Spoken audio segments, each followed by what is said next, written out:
The Gandhi family's outrage over CBSE's brazenly misogynistic and regressive passage on women and parenting has brought back faith in the idea of political leaders, the opposition, and lawmakers taking up issues that are important, that need to be raised, even if they don't have any electoral relevance, even if they don't have any electoral benefits, and are not sensational enough to dominate news space for days.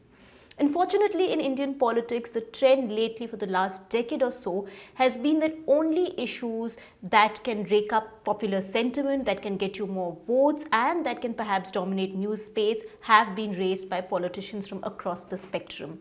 Anything which may be concrete but less seductive, not glitzy enough, is usually relegated to the periphery.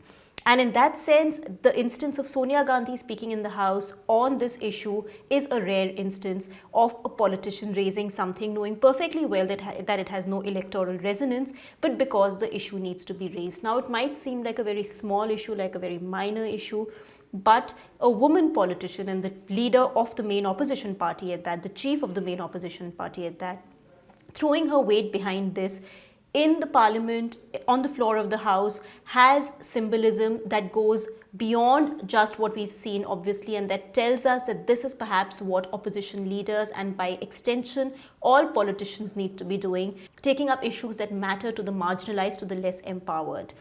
Now, if you talk about this particular paragraph or this particular passage, CBSE, of course, pulled it down, but to call it misogynistic or regressive or steeped in patriarchy really is just euphemism. It's a very, very problematic passage. The fact that we are teaching children something like this, instead of making them more open-minded, instead of making them more progressive, we are reinforcing these gender stereotypes. That in itself is a big problem, and politicians should speak up. Political leaders should speak up on issues like this, because the CBSE also, remember, is a central board. It's not like it was in a an examination for a private school.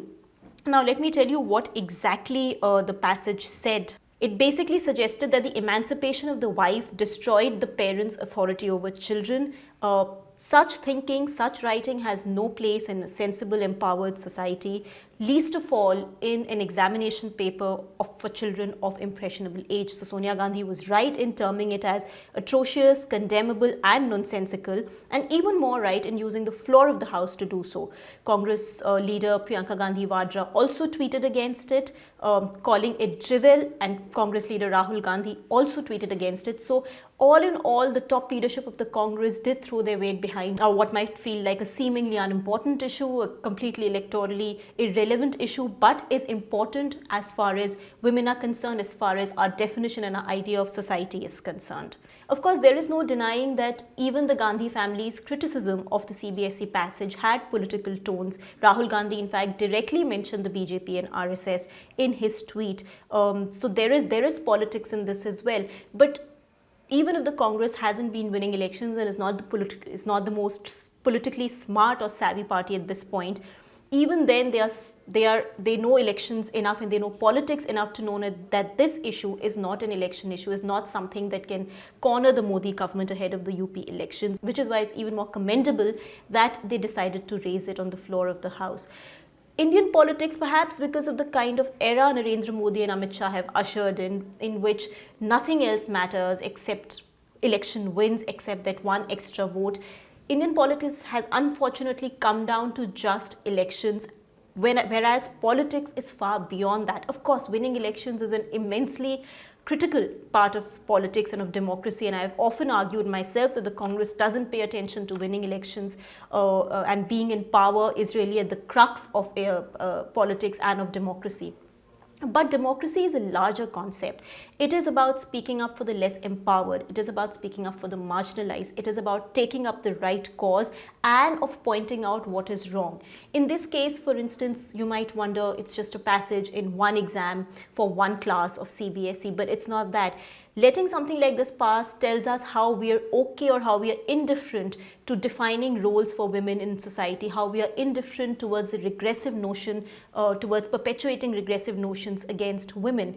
And perhaps if it had not been raised politically, this issue would have been buried inside the 6th page of a newspaper, not making it to the news cycle at all. Therefore, It's important for politicians to raise issues, and as I've said before, not everything is about elections, not everything is about votes.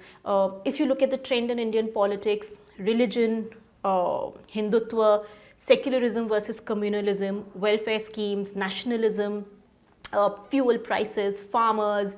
These are some of the issues which have always been talked about because they are electorally relevant, because they help corner the government or they help get the government votes, depending on which side of the spectrum you're on.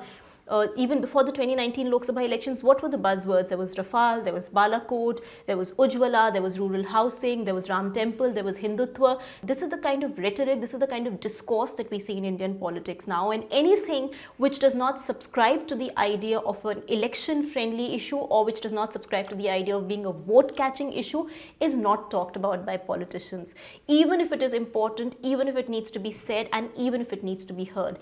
And in that context, Sonia Gandhi and of course Rahul and Priyanka Gandhi Vadra raising the issue of the CBSE's very regressive, extremely condemnable passage comes at the right time and restores faith in the fact that perhaps Indian politics can go beyond just the idea of winning elections. For more, you can log on to our website, theprint.in, to read my column Politics.